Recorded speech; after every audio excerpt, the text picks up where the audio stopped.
Istanbul tidak pernah kehabisan kisah. Ada banyak sejarah yang telah terjadi di sana. Salah satu kota metropolitan terbesar di dunia ini terus mencetak sejarah dengan berbagai kejadian-kejadian penting di dalamnya. Dikutip dari situs Ensiklopedia Islam, banyak bangunan penting di Istanbul yang menjadi saksi bisu berbagai tragedi penting, baik yang membahagiakan maupun yang menyedihkan. Salah satunya adalah Hagia Sophia, sebuah bangunan yang menjadi simbol kejayaan masa Bizantium berabad-abad silam. Hagia Sophia dibangun sebagai sebuah gereja basilika pada tahun 360 Masehi dan terbakar pada tahun 404 Masehi saat terjadi pemberontakan di Istanbul yang kala itu masih bernama Konstantinopel. Pada masa pemerintahan Theodosius II, Hagia Sophia kembali dibuka. Orang-orang Kristen Ortodoks Yunani pun menjadikan Hagia Sophia sebagai tempat ibadah mereka sampai akhirnya Konstantinopel dikuasai Roma tahun 1204 hingga 1261. Relief-relief suci kaum Ortodoks Yunani pun dipindahkan dan berganti dengan patung-patung keagamaan Kristen Katolik Roma.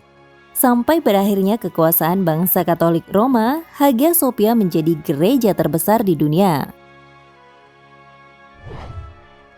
Perebutan tahta dan keinginan untuk menguasai suatu wilayah tampaknya tidak hanya terjadi sekarang, melainkan sejak zaman dulu.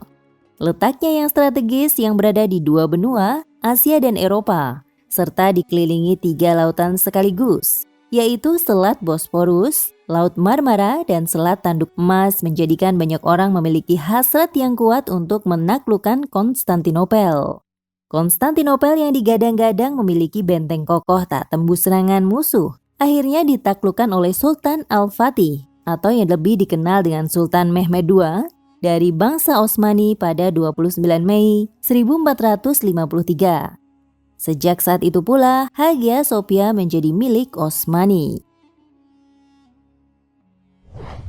Sultan Mehmed II kemudian menggelontorkan dana yang tidak sedikit untuk mengubah Hagia Sophia menjadi sebuah masjid. Namun dia tetap menghargai apa yang telah dibangun bangsa terdahulu. Patung Bunda Maria dan patung-patung lainnya tidak serta-merta dihancurkan, melainkan dibiarkan begitu saja.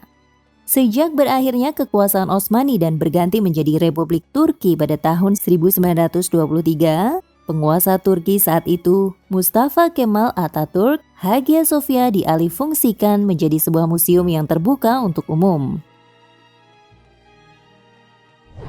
Mozaik-mozaik lambang agama Kristen yang tajinya ditutup dan dipindahkan pun dikembalikan seperti semula. Jadilah Hagia Sophia seperti masjid dan gereja dalam satu bangunan dan ruangan. Saat ini, Hagia Sophia menjadi salah satu atraksi wisata paling populer yang banyak dikunjungi wisatawan dari seluruh dunia.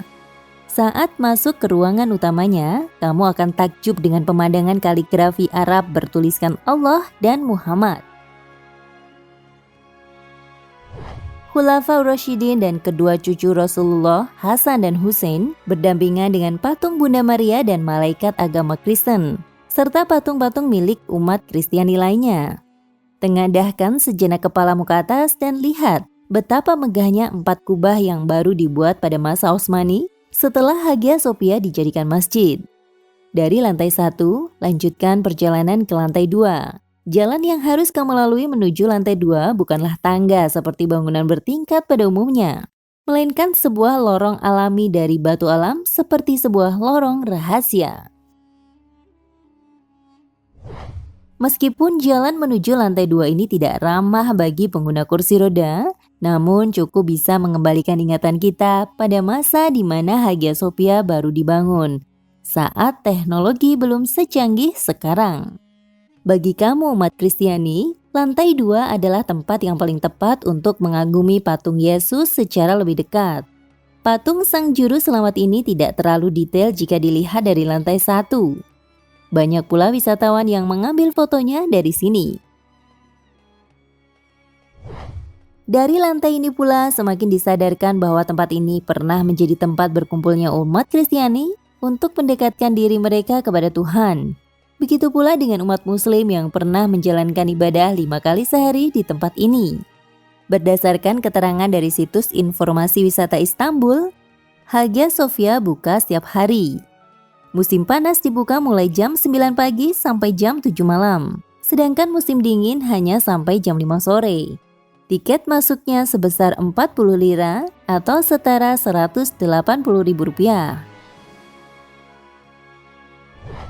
Ada baiknya kamu membeli museum pas seharga 85 lira atau sekitar Rp300.000. Tiket ini bisa digunakan untuk memasuki banyak museum dan berlaku selama 5 hari. Selain itu, dengan membeli museum pas, kamu tidak perlu mengantri panjang di counter pembelian tiket. Usahakan datang di pagi hari sebelum terlalu ramai wisatawan yang datang, sebab tempat ini hampir tidak pernah sepi. Atau kamu bisa juga datang sore hari setelah turis-turis tak lagi mengunjungi Hagia Sophia. Biasanya, museum ini ramai di siang hari, dan kamu akan susah berkonsentrasi untuk menikmati indahnya Hagia Sophia dengan mozaik-mozaik khas Bizantium dan Osmani. Jangan lupa mampir ke Hagia Sophia jika nanti kamu mengunjungi Istanbul, agar kamu bisa menyaksikan langsung bahwa umat dua agama bisa beribadah di satu tempat yang sama. Belajar dari sejarah panjang Hagia Sophia, mari sama-sama kita pelihara perdamaian di muka bumi ini. Dan itulah ulasan yang bisa kami sajikan untuk Anda tentang hubungan sejarah Hagia Sophia. Jangan lupa klik subscribe untuk mendapatkan info terbaru seputar berita Islam hanya di Ensiklopedia Al-Fatih.